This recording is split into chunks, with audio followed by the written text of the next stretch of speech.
Not every wound is visible on the skin or revealed through tears. There are pains that live quietly inside, day after day silently changing the way we feel, behave, love, and even choose our paths in life. Many people put on a cloak of independence, strength, or humor to cover up a fragile world behind them that few ever notice. These hidden stories become the foundation for our personality, habits, and even the invisible limits we carry throughout our lives. According to Carl Jung, suffering is not just something to be endured. It is a part of the shadow within the psyche at once frightening and necessary. It is precisely pain that allows us to grow, helps us understand ourselves more deeply, and opens up the real path to healing.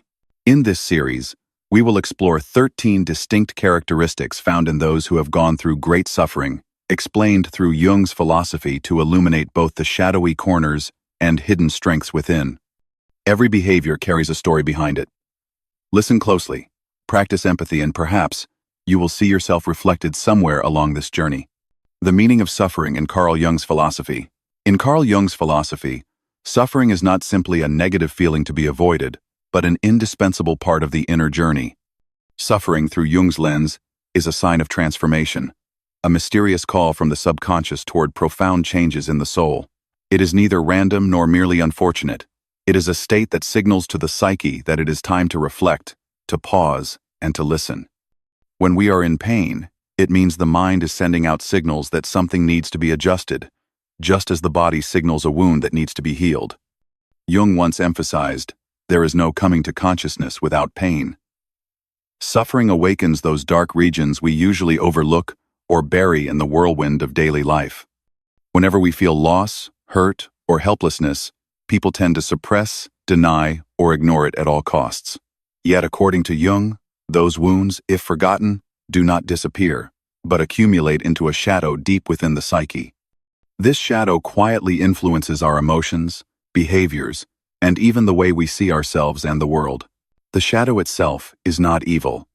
It is a collection of emotions, memories, instincts, and all the fears and things we refuse to acknowledge.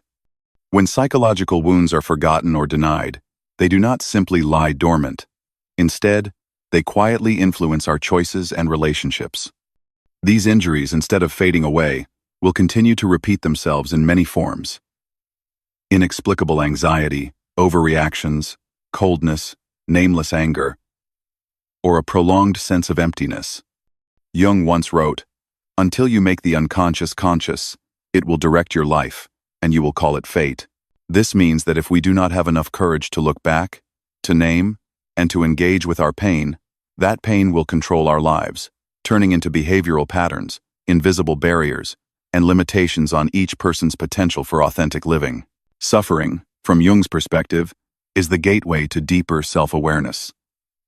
It is an invitation to pause, to reflect within, and to question the nature of every emotion we experience. Every wound is a sign that somewhere in our inner world, something is unfinished, unacknowledged, or unhealed. For this reason, Jung believed that the presence of suffering is not a failure, but the beginning of a larger process, the process of individuation.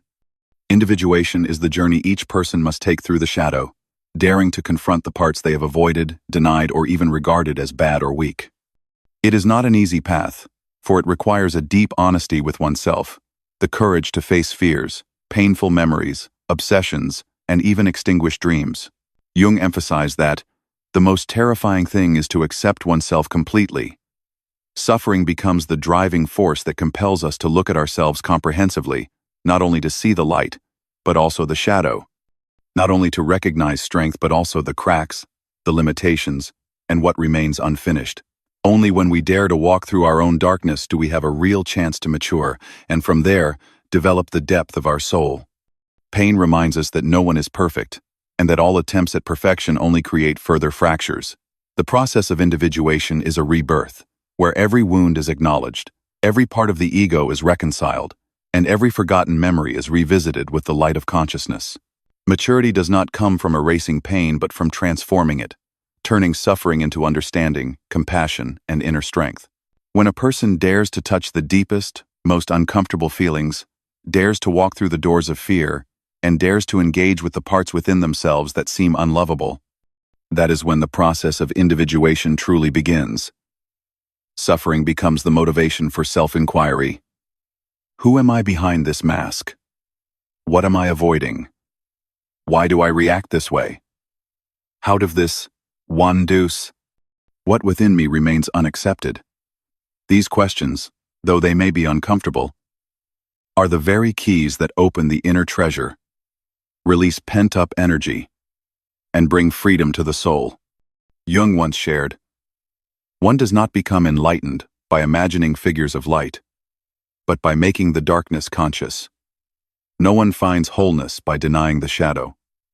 One only truly matures by accepting, illuminating, and learning to live with it." Thus, the greatest meaning of suffering in Jung's philosophy is not to run away or judge, but to see it as an opportunity for rebirth, a chance to broaden self-understanding. Suffering does not take away the value of life. On the contrary, it creates depth, endurance, and compassion. When we no longer fear pain, but learn to listen, observe, and transform it, that is when we step into a new level of maturity.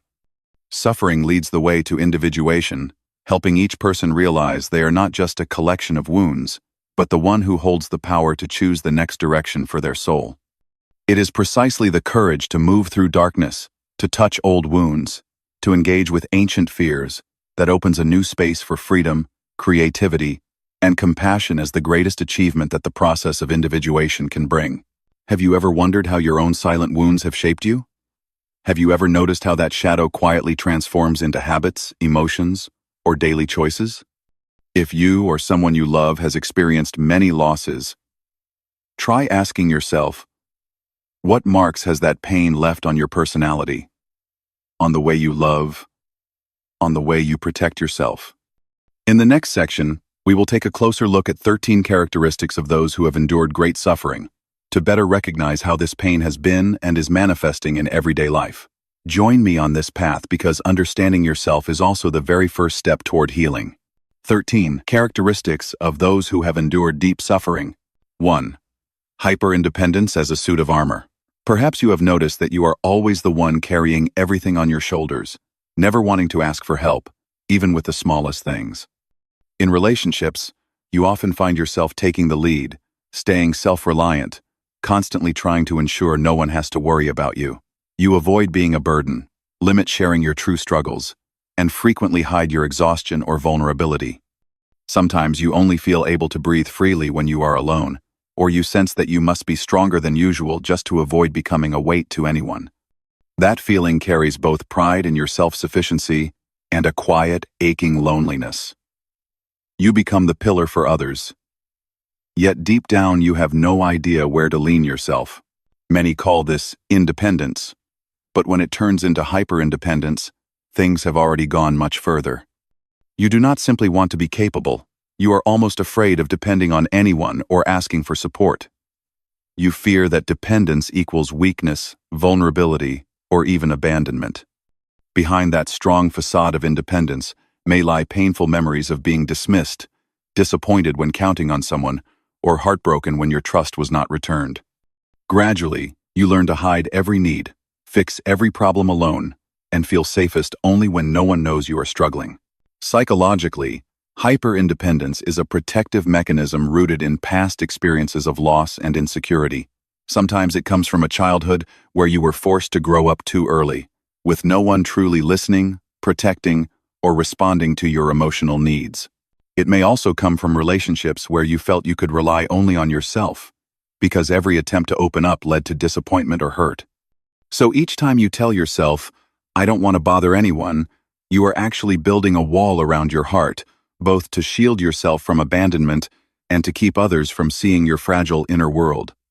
Carl Jung once said, "The greatest tragedy of the family is the unlived lives of the parents."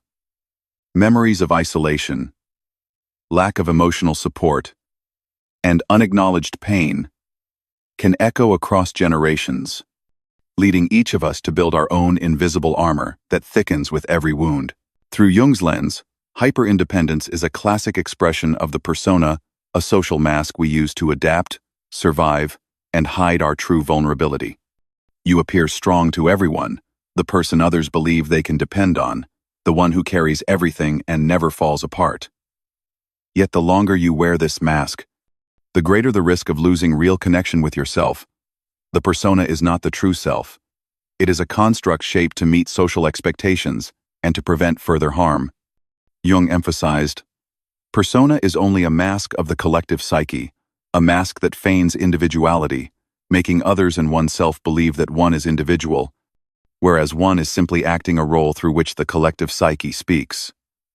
When the mask of hyper-independence becomes too thick, you lose touch with your genuine emotions, hesitate to reveal your true needs, and unintentionally isolate yourself in silent loneliness. At a deeper level, hyper-independence leads you to believe that every relationship carries the risk of hurting you, that anyone could leave or be disappointed if they were to see who you are beneath the armor. The fear of being judged, of bothering others, or of being seen as a burden pushes you to constantly control yourself, restrict emotional expression, and reduce your natural human need for connection. The longer you hold on to this armor, the heavier it becomes, slowly wearing you down. Eventually, that pride and self-reliance may be replaced by an overwhelming sense of solitude, emptiness, and the quiet sorrow of feeling like you belong to no one and have no emotional refuge. What's noteworthy is that for those who are hyper-independent, accepting that they have needs for care, support, or even the right to be vulnerable is a tremendous challenge. You may feel ashamed when you need help or anxious when someone wants to get close. You may want to open up, but immediately feel the urge to pull back, fearing that if anyone sees your real self, you will no longer be safe. This leads to relationships becoming superficial, or you often feel like you're standing on the sidelines of your own life, always in a state of self-defense. However, hyper-independence is not an inherent nature. It is the product of experiences and wounds that have not yet healed. Admitting that you also need help, that you are worthy of care and affection, is the first step to shedding that heavy armor. Healing begins with small acts, trying to express your true feelings to someone you trust, allowing yourself to accept help without feeling ashamed, daring to acknowledge your limits without seeing them as failure. As Jung once wrote, loneliness does not come from having no people around you, but from being unable to communicate the things that seem important to you. Indeed, loneliness is not about having no one by your side, but about not daring to voice your needs, not daring to express what you truly require, not daring to show others the softness that is part of being human. The journey to remove the mask of hyper-independence does not mean giving up autonomy or strength, but rather learning to open up just enough, to try trusting someone, to dare to speak about what you're going through without fear of judgment. It is a process of stepping out of your comfort zone, accepting small risks in order to receive true connection and the feeling of being loved and understood. Independence is a strength, but connection is the root of healing. Have you ever realized that you are wearing the armor of hyper-independence? Do you sometimes feel like you're bracing yourself, always controlling yourself just because you're afraid of bothering someone? Or afraid of being judged as weak? If so, what is it that keeps you from opening up, from daring to place your trust in others? In the next section, we will explore an opposite but equally common state after trauma. Excessive empathy, when you feel that every pain of others is your own pain. Have you ever experienced that feeling? Listen to yourself and continue this journey of recognizing the deepest characteristics of the soul. 2. Excessive empathy. Perhaps you have experienced the feeling that simply entering a room allows you to instantly sense the tense atmosphere, to notice that someone has just been through something sad, or to unconsciously pick up on every subtle change in someone's facial expression or tone of voice. You always know when the person in front of you is truly okay, or just pretending to be, even before they say a word. And even if you don't want to, you often get swept up in others' emotions. When they are sad, you feel heavy-hearted. When they are anxious, you too feel restless and uneasy. Someone else's pain sometimes feels like your own, and it's not uncommon for you to find yourself exhausted simply because you have absorbed too many emotions, carrying burdens that were never yours to bear. There are evenings when you feel a heaviness in your heart, not knowing whether it's because of your own problems or because of the worries and stories shared by friends and loved ones. You want to help, to do something so the other person feels better, to the point that you sometimes forget you are tired, that you need to be listened to, that you need rest. It seems that others' needs always take priority, While you gradually fade into the background of chaotic emotional currents around you, not everyone understands this feeling.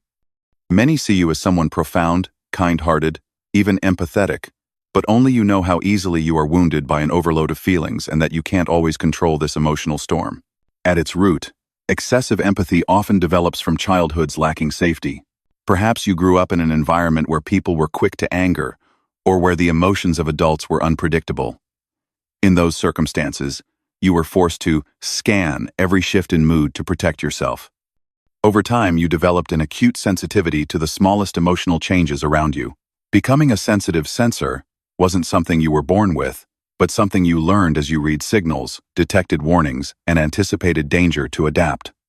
As a result, you gradually took on the responsibility of balancing the emotions of others, a habit that grew with you and has been impossible to shake, even in adulthood. The fear of disappointing someone, the obsession with always keeping the peace, and the belief that only by being sensitive and reading others could you be safe, all these things make you forget about your own boundaries and needs. Carl Jung once wrote, "A man who has not passed through the inferno of his passions has never overcome them." In life's journey, if we haven't confronted our most intense emotions, it's difficult to know where healthy boundaries for ourselves truly are. Those with excessive empathy rarely dare to say no when they are overwhelmed, always wanting to please others and fearing that refusing means being selfish. But in fact, the more you try to soak up others' feelings, the further you drift from your true self. You forget which emotions are yours and which belong to others, becoming confused and weary as you can no longer identify the safe boundaries for your own heart. Jung believed that deep empathy not only comes from personal experience, but is also connected to the collective unconscious, the place where memories, pains, and fears of all humanity coexist. You don't just feel your own pain, but seem to sense a universal pain, an invisible thread that ties you to everyone around you. In your unconscious, you are continually absorbing and carrying scattered pieces of emotions everywhere. If this sensitivity is not recognized and cared for, it easily becomes a wound that lingers, a shadow that weighs heavily on your inner life. You can fall into a state of emotional overload, becoming the carrier of the world's pain without knowing how to stop. Deep empathy is a precious gift, but excessive empathy can become a trap where you lose yourself in the effort to save or help others. Jung once warned, "The meeting of two personalities is like the contact of two chemical substances. If there is any reaction, both are transformed. Each time you dissolve into someone else's feelings, you too are transformed. And if you don't know when to stop, you will lose your own spiritual shape." Excessive empathy leaves you always in a state of emotional vigilance, unable to allow yourself to be innocent or natural, afraid that someone will be sad, disappointed, or leave you. You devote your entire heart to worrying about others, but sometimes forget that your own heart also needs to be loved, also deserves protection and rest. Transforming excessive empathy doesn't mean becoming cold or indifferent, but learning how to set boundaries between your feelings and those of others. It means knowing how to say no when necessary, stepping back to listen to yourself, and recognizing which responsibilities belong to others that you cannot take on. At first, you might feel selfish, but in reality, setting boundaries is the only way to preserve your emotional energy for yourself and for the relationships around you. Try focusing on your own needs, feelings, and desires whenever you find yourself drawn into someone else's pain. Sometimes, the best thing you can do is simply to be present and listen, without feeling you must carry the burden or make the other person feel better. As Jung once said, "Knowing your own darkness is the best method for dealing with the darknesses of other people." When you dare to look at your own shadow, you'll learn to empathize with the right dosage, understand your natural limits, and no longer feel overwhelmed when surrounded by emotional territories that are not yours. Have you ever realized that you are always soaking up the pain of others, to the point that you forget you're tired or need to be loved? Have you ever found it difficult to say no, to set boundaries, always feeling you must rescue or please everyone around you? If so, what makes you hesitate to care for yourself first? In the next section, we will touch upon another deep fear, the fear of real relationships, the anxiety that arises every time you try to open up or allow someone to come close to your heart. Have you ever avoided intimacy in this way? Take a moment to reflect, and let's continue this journey of recognizing the soul's deepest imprints. 3. Fear of real relationships. There are people who always appear with a calm smile, who communicate naturally at work, and are willing to help everyone. But when faced with the possibility of a deep connection, they instinctively retreat. Each time someone starts to genuinely care, wants to get closer, or hopes to discover their truest self, an invisible boundary immediately arises. It might be a feeling of confusion, an unnamed anxiety, or even the fear of being discovered as imperfect, unworthy, or not good enough. In love, they can offer kindness and tenderness, but there is always a hidden corner of their heart no one has ever entered.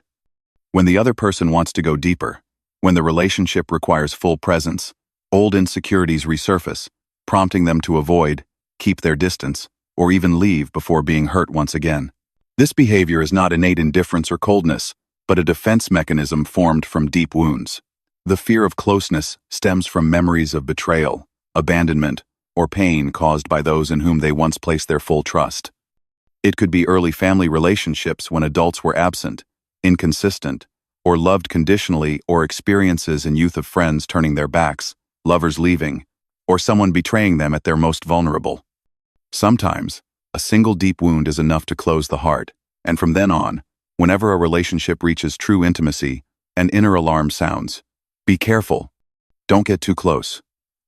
You tell yourself to act fine, to be funny, to be helpful, but absolutely do not reveal your weakness. Do not let anyone see your tears, your old cracks, or the insecurities you have never named.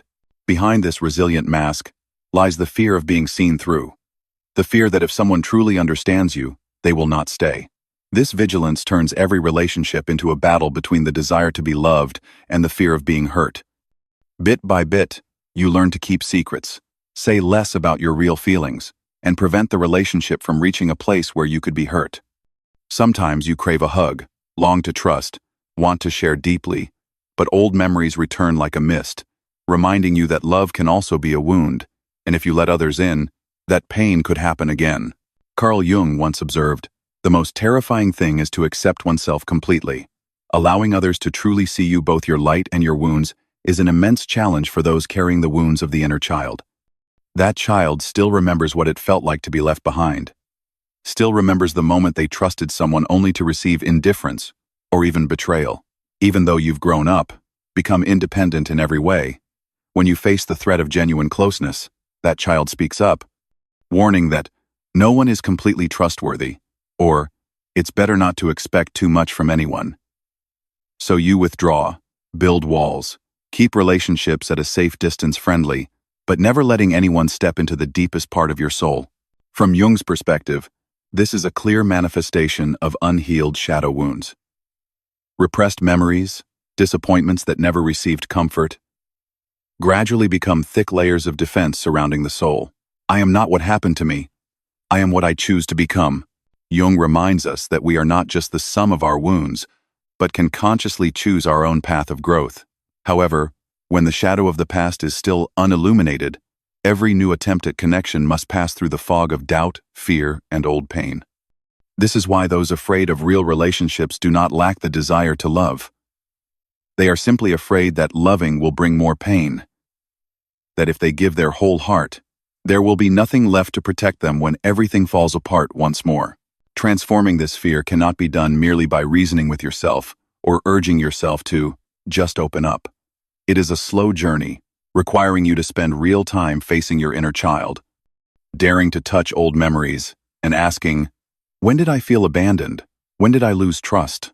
In those moments, instead of judging or blaming yourself for being weak, learn to embrace that child gently, listen to every unmet need, and gradually allow yourself to try again.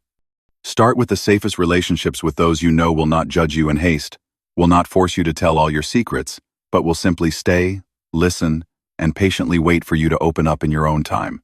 Sometimes, just a check-in message, a pressure-free meeting, a small moment of being seen and heard, is enough to help you believe not everyone will let you down. Daring to honestly say, I am afraid, or admit, I am not ready to open up, is also the first step to breaking the cycle of isolation that fear creates.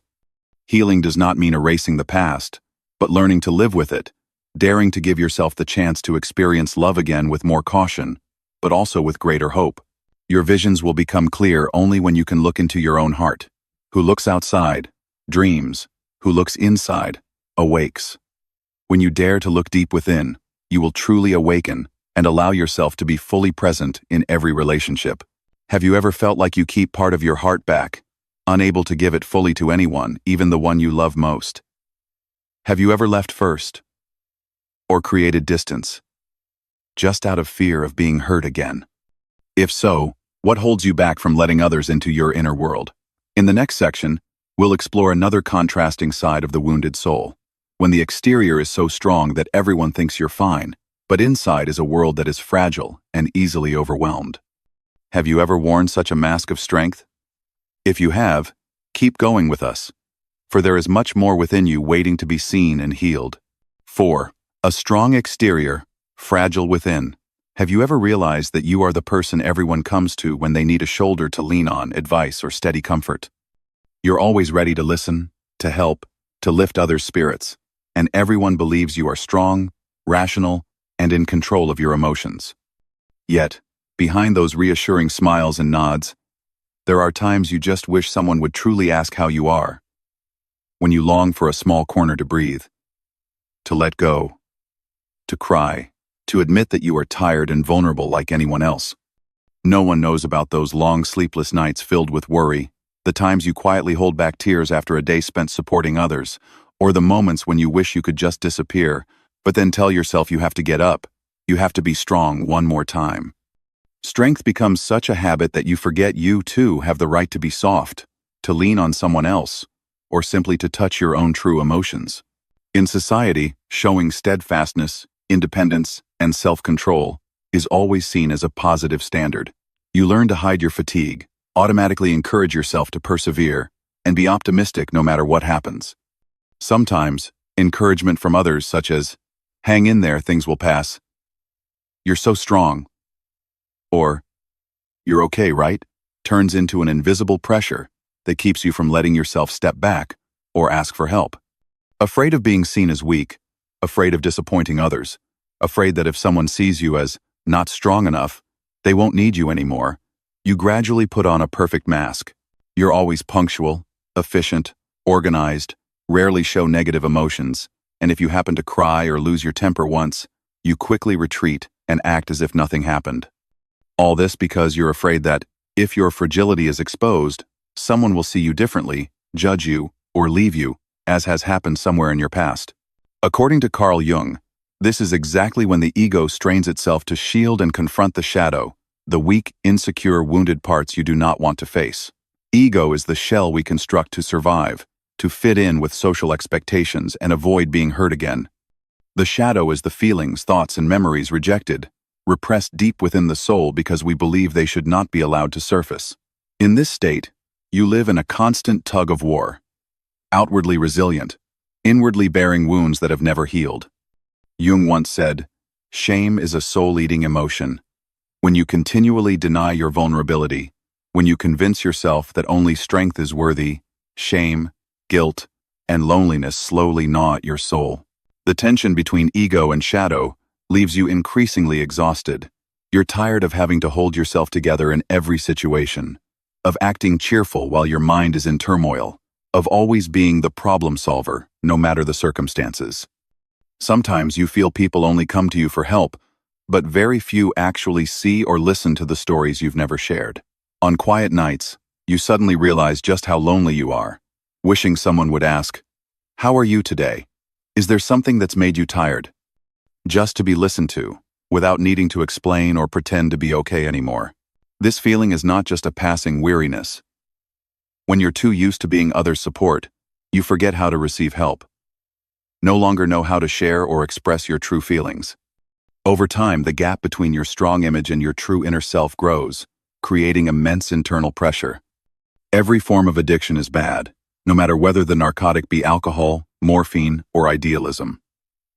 Often, strength itself can become an addiction, something you use to run away from your own shadow, yet inadvertently pushing yourself into isolation and exhaustion. Freeing yourself from this mask is not easy, especially when you have lived with it for many years. However, transformation begins with acceptance. You are human, you also have weak moments, and you also need to be cared for. Vulnerability does not diminish your worth, nor does it erode the trust others have in you. On the contrary, it can be a deeper bridge with those who truly love you. The first step is to allow yourself to show your real feelings, even if it's just to one person you truly trust. Try telling someone about a tiring day, sharing what makes you anxious, or simply texting, "I'm not okay today. Can you listen to me?" When you dare to show that fragility, you'll feel lighter. And more importantly, you'll realize that those who truly care will not leave you just because you are vulnerable. Remember, true strength is not about always having to be resilient, but in being honest with yourself and with those around you. Carl Jung once said, "The privilege of a lifetime is to become who you truly are." When you dare to take off your mask, admit your fatigue and your need for sharing, you're taking a big step forward on the journey to becoming your authentic self. A person made up of both strength and fragility, both light and shadow. And it's at this meeting point that you can truly feel the value of love, connection, and the real meaning of life. Have you ever wondered what would happen if one day you allowed yourself to be vulnerable in front of someone? Have you ever tried letting go of your strong mask and allowing others to see your true self? If you are still hesitant, try listening to the answer in your own heart. Because in the next section, we'll explore another emotional world when all your senses are so hypersensitive that you become overwhelmed, and your body seems to react to even the smallest things. Have you ever experienced that feeling? If so, keep going with us to learn more about the journey of healing from within.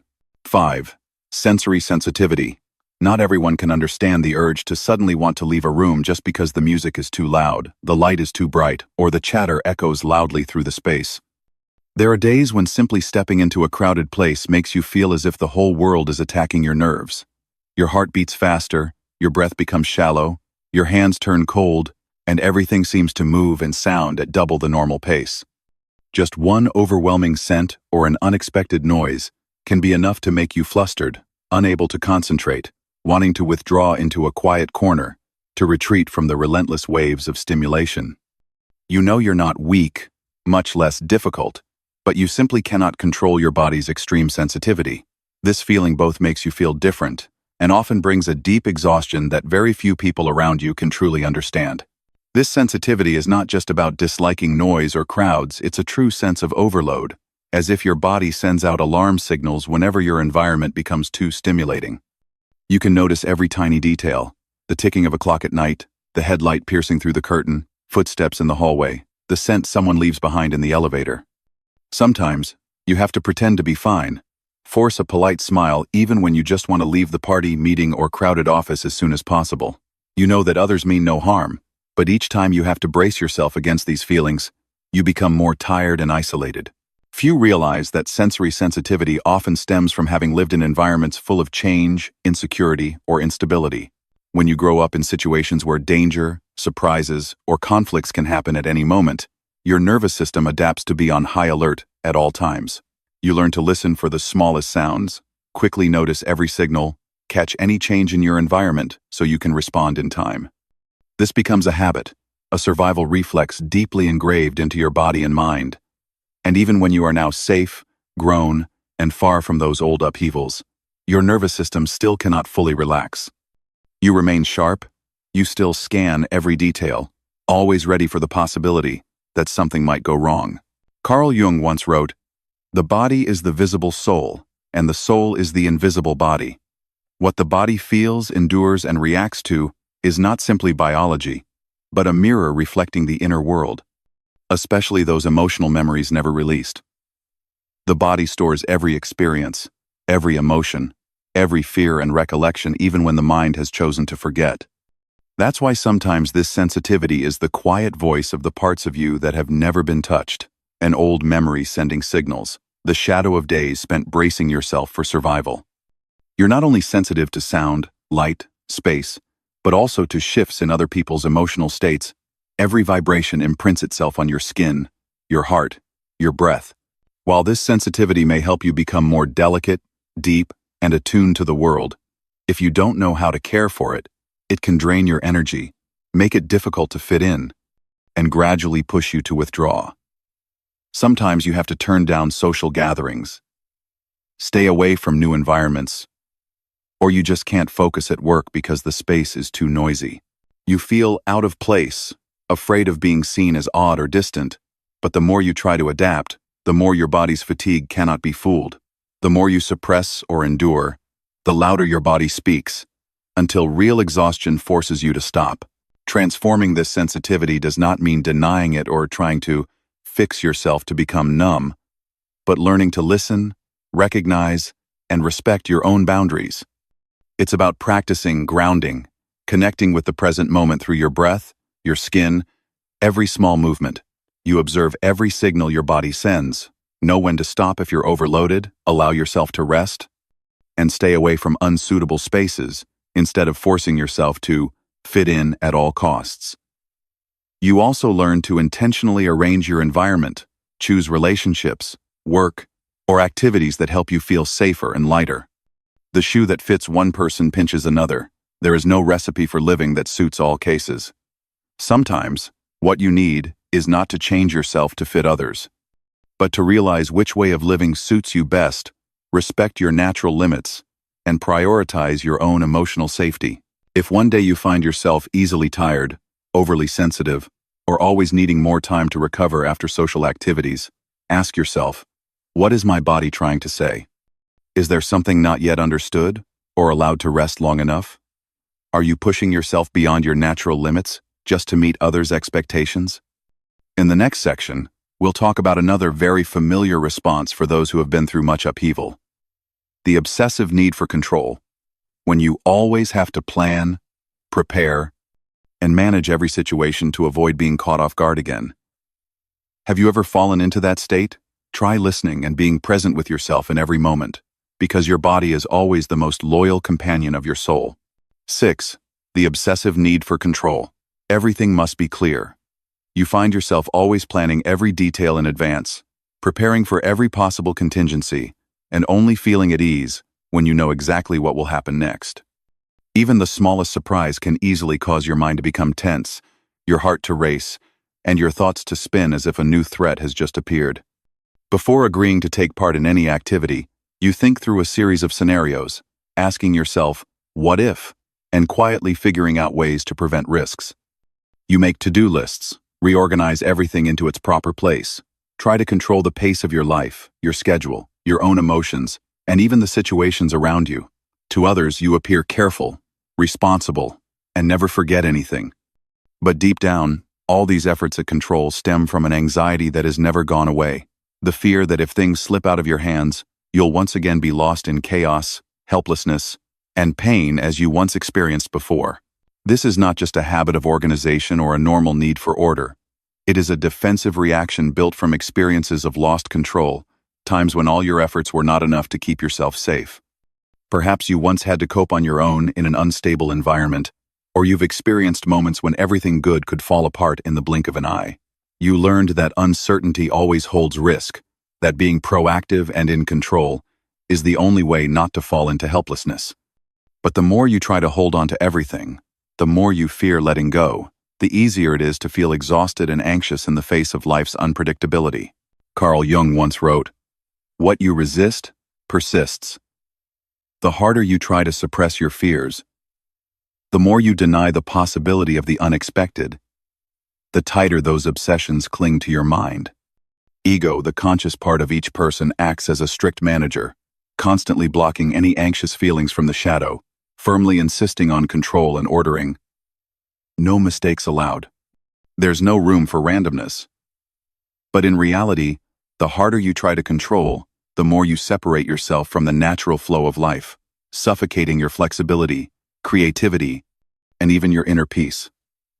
That feeling can bring you to exhaustion, prolonged anxiety, and sometimes a sense of turmoil you can't even name.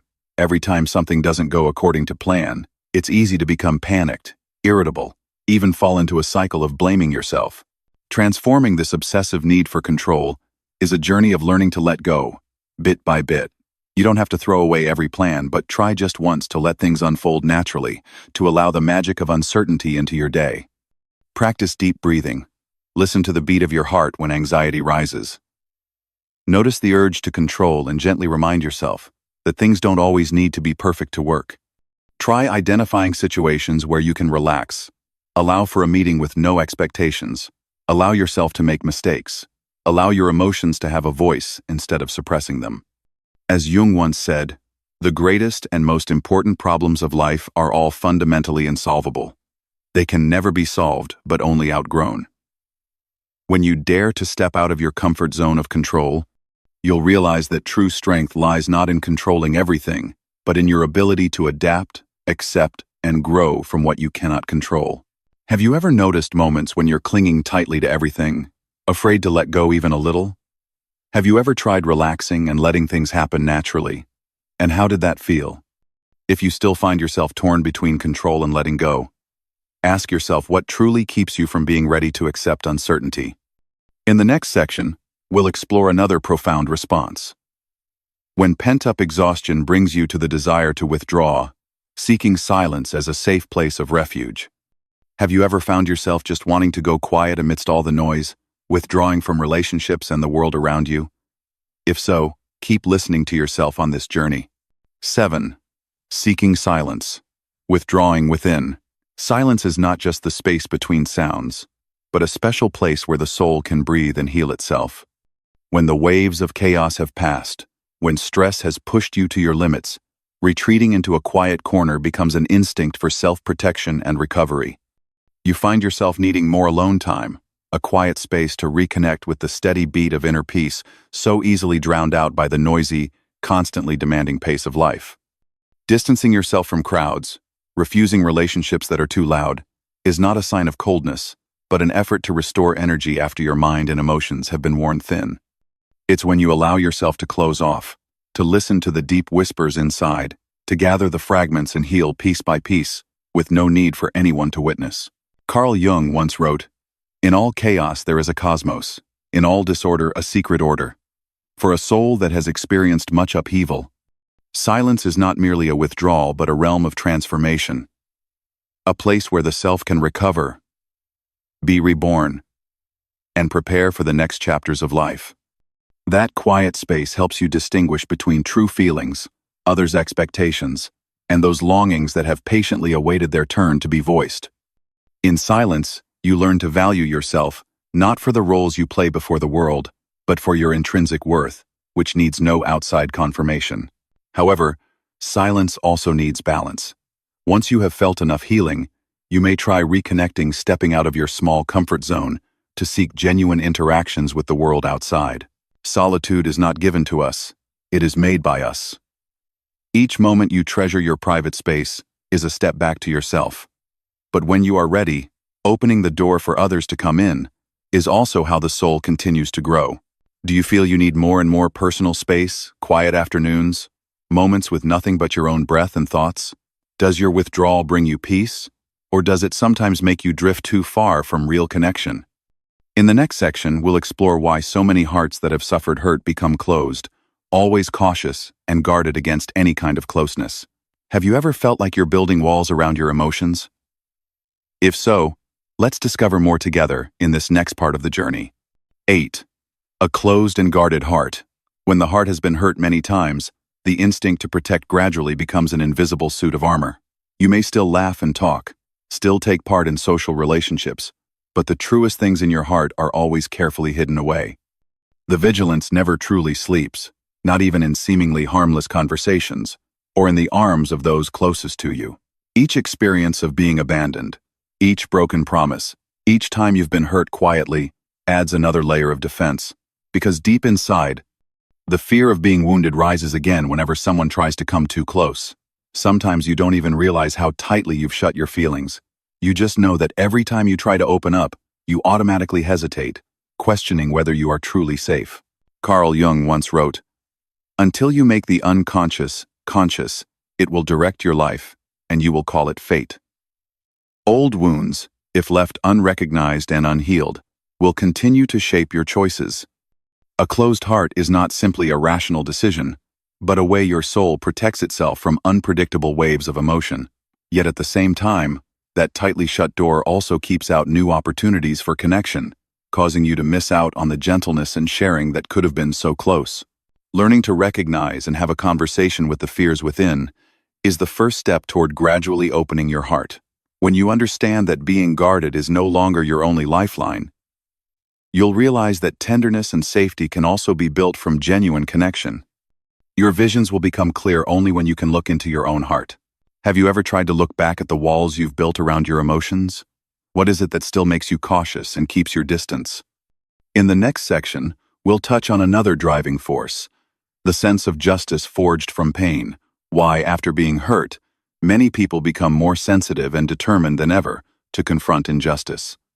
Do you sense that strength within yourself? Try to reflect on this as we continue to explore. 9. The sense of justice forged by pain. There are people who, although originally gentle and humble, after enduring injustices, gradually become unusually sensitive to any sign of wrongdoing, oppression, deceit, or lack of fairness in life.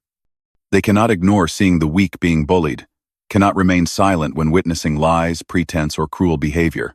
Their souls have an automatic radar for injustice, sometimes reacting fiercely, decisively, and are ready to speak up even for those who still remain silent. This sense of righteousness does not arise from books or vague ideals, but is a mark engraved by experience. Having once been overlooked, judged, left alone in pain with no one to protect them, surviving in a world that is unfair, cold, and indifferent. Carl Jung once said, "No tree, it is said, can grow to heaven unless its roots reach down to hell." Only by having experienced the depths of injustice and silence can one truly awaken a powerful source of energy inside. The instinct to fight, to protect, to stand up not just for oneself, but also for the vulnerable, for what is right, things that society often overlooks. Jung called this the awakening of the moral warrior archetype.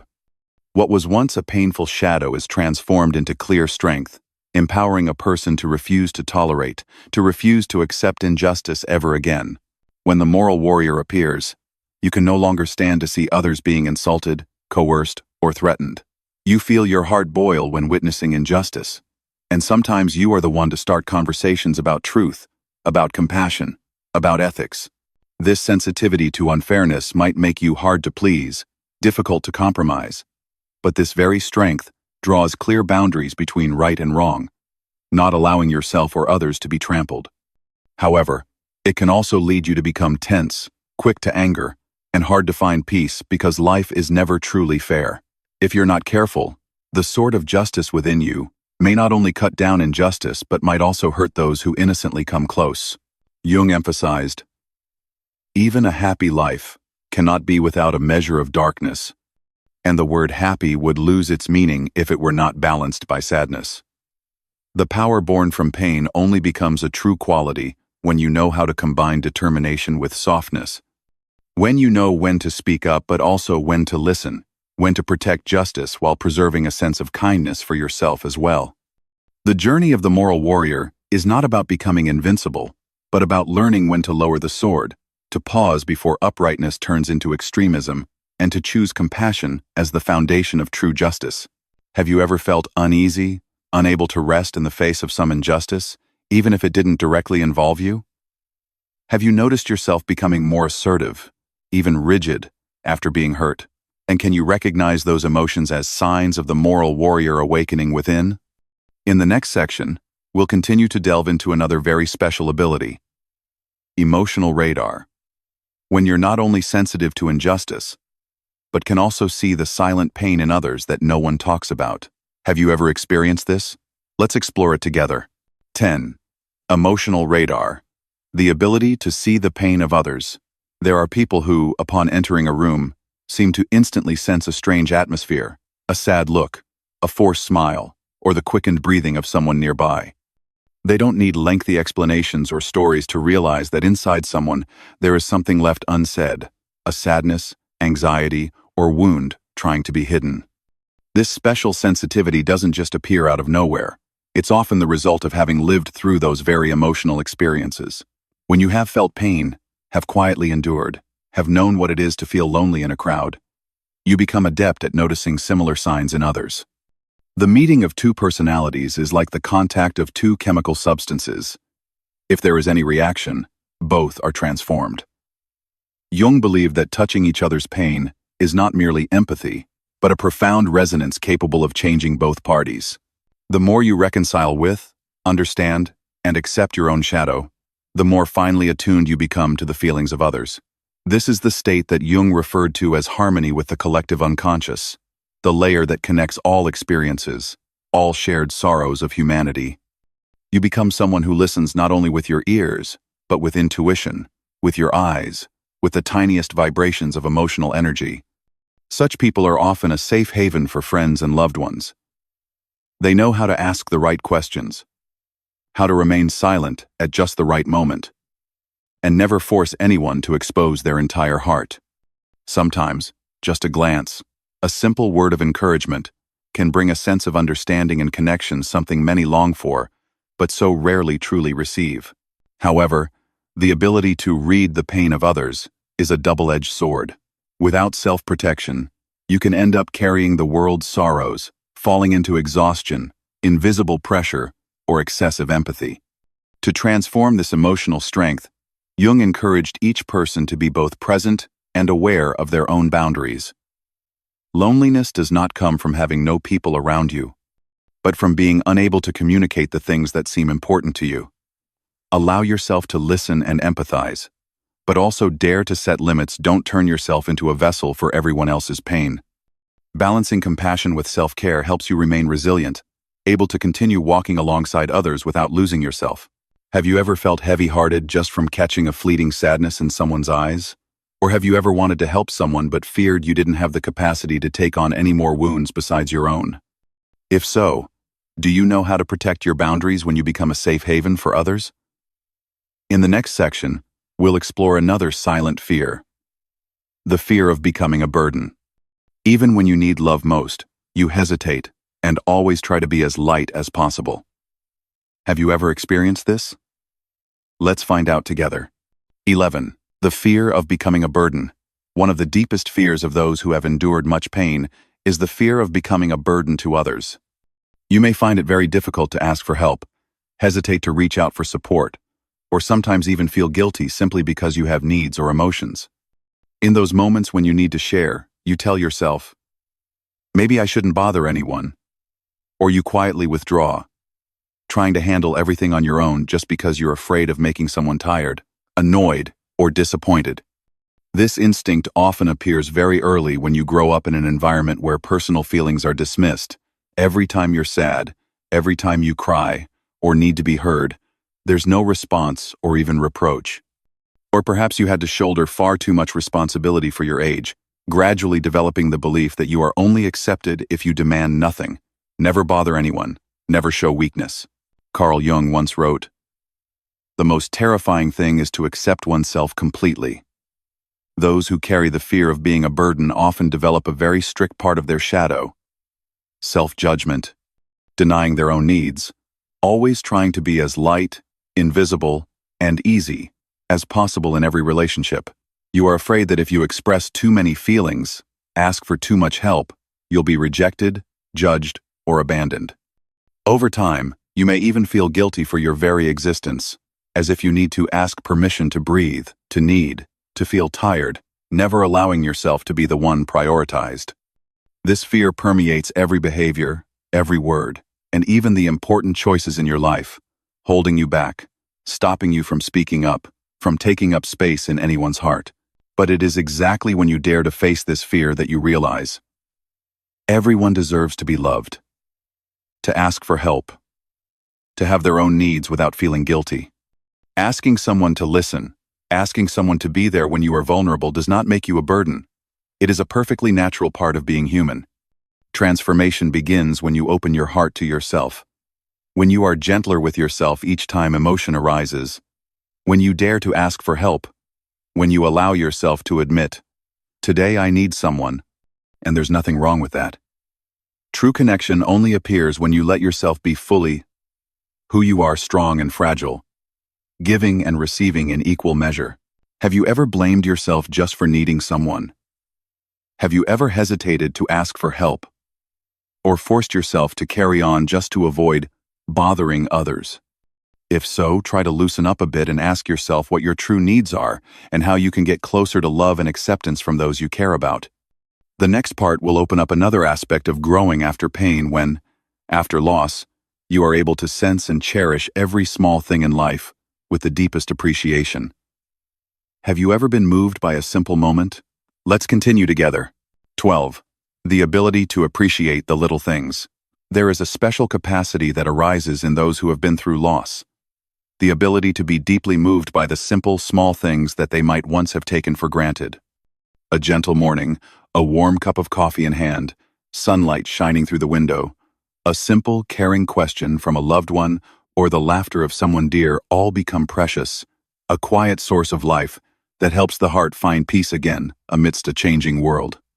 After having touched insecurity, after losing or nearly losing something or someone important, you come to realize that peace is not found somewhere far away but right in those ordinary moments.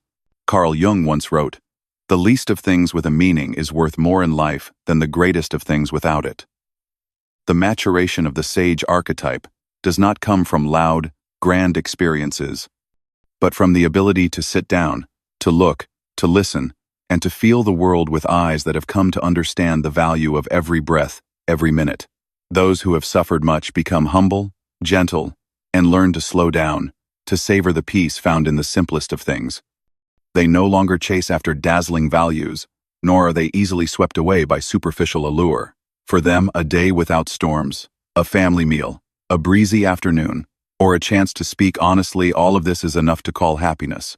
Practicing gratitude each day not only keeps your soul at peace, but is also a way to nourish inner strength, creating a solid foundation for every step of maturity. It may be writing a few lines of thanks to yourself, to life, to the people you meet. It may be taking slow breaths, noticing the scent of the morning, the sound of birds outside the window, the lightness that comes with resting. The slower you live, the clearer it becomes. The true meaning of life does not lie in the number of times you win, but in the number of times you truly experience each moment you are alive. Have you noticed this change in yourself after the storms have passed? Have you ever felt your heart fill with gratitude just for a peaceful day without turbulence? If you have felt this way, you have already touched the maturing strength of the sage. And on the journey of healing, this is the anchor that helps you keep moving forward. So what happens when pain doesn't just help you grow, but compels you to seek a new meaning in life, a greater purpose after it all? In the next section, we will dive deeper into that special motivation, the search for purpose after suffering. Have you ever tried to find that answer for yourself?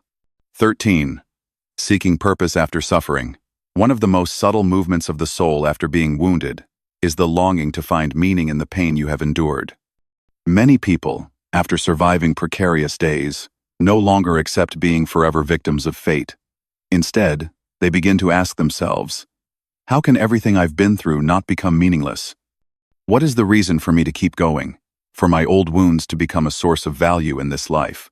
This urge to seek meaning is not just a desire to escape the darkness, but also a wish to mature, to truly grow, to contribute something better for themselves and for others.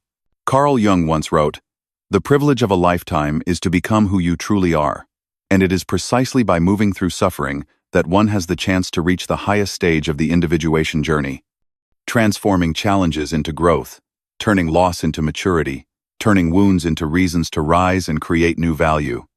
You no longer only look for meaning in grand things, but recognize that real value begins with the smallest actions. A personal project, a job involving sharing, a heart willing to listen to others, or simply recording your own emotions and journey so that one day it might become a guiding light for someone else who is lost. No one can answer for you the question, what is the meaning of life? But anyone can proactively seek it not through reasoning, but by living, by acting, by giving value every day. Supporting the community, keeping a journal, talking with those who share your experiences, or engaging in a meaningful activity, no matter how small, is already a step toward transforming pain into a new source of energy. For it is in those very moments that you realize you are no longer passive in the face of fate, but have truly begun to write your own story with all the wounds, but also with all the hope and light kindled from within. Have you ever experienced the urge to seek a new purpose after brokenness? Have you ever turned your pain into a motivation to live better, more meaningfully? If the answer is yes, even just once, that is already an invaluable achievement on the road to individuation. And if you have not yet, what will you choose to start with for yourself today? Practical application of recognizing and growing from suffering. Looking back at yourself is the hardest yet most liberating action each person can take on the journey of growing up. Jung once emphasized, one does not become enlightened by imagining figures of light, but by making the darkness conscious. When you are brave enough to turn back and face old wounds, no longer running away from pain or denying the shadow, that is when the power of transformation begins to blossom. Recognizing the shadow does not mean self-punishment or endlessly wallowing in suffering, but rather accepting the fact that you have, are, and will continue to stumble, and that is part of your being, not a reason for shame. The individuation process, according to Jung, is a journey no one else can take for you. Only you are close enough to yourself to realize. Your visions will become clear only when you can look into your own heart. Who looks outside dreams. Who looks inside awakes. When you dare to touch those deeply hidden layers, you begin to understand your motivations, your cracks, and the defense mechanisms you have built. From there, you learn how to dialogue with yourself, not with harshness, but with compassion, patience, and a genuine desire to seek transformation instead of trying to change the past. Specific practices can start very small. Writing a journal about your painful experiences, asking yourself what you have learned from those upheavals, and what lessons you can pass on to others. You can also practice mindfulness, staying with your emotions instead of hastily pushing them away, trying to observe your pain, anger, and fear with an objective, gentle gaze. If you feel overwhelmed, seek therapy, a support group, or simply a friend who truly listens. The important thing is not to isolate yourself, not to assume that you have to heal everything alone. Each time you dare to look at your shadow, you open up a little more inner freedom, less fear, fewer repetitions of old cycles of hurt. Patience with yourself and the honesty to recognize your shadow are the only ways to move closer to true freedom and real maturity. Not freedom without suffering, but freedom born from that very suffering. Your inner strength, as Jung once affirmed, only appears when you stop running from your imperfections and start having a conversation with them based on trust, not suspicion. Have you ever tried writing about your pain or sharing it with someone? How do you feel each time you dare to look back, dare to name the shadow within? Please leave your feelings or share your experiences. Because sometimes a heartfelt story can be the small flame that warms you and others on the journey back home to the soul. Suffering, through Jung's lens, is not merely the scars left behind, it is the very substance that forges maturity, creating a soul that knows how to feel deeply and live fully with itself. Only when we are brave enough to look straight into the shadow, to accept and reconcile those parts we once rejected, do we truly touch the profound meaning of life and experience a sense of inner wholeness. As Jung once reminded us, no tree, it is said, can grow to heaven unless its roots reach down to hell. Be gentle with yourself. Treat with kindness the parts that were once considered weaknesses, for they are also the driving force that allows you to keep growing, loving, and healing. If you see yourself in the stories you've just read, would you dare to step out of the shadows and give yourself a new chance at living? Please share your experiences or thoughts below. Subscribe to receive more healing content, and share this series with those you love. Perhaps you will touch a soul that is in need of understanding.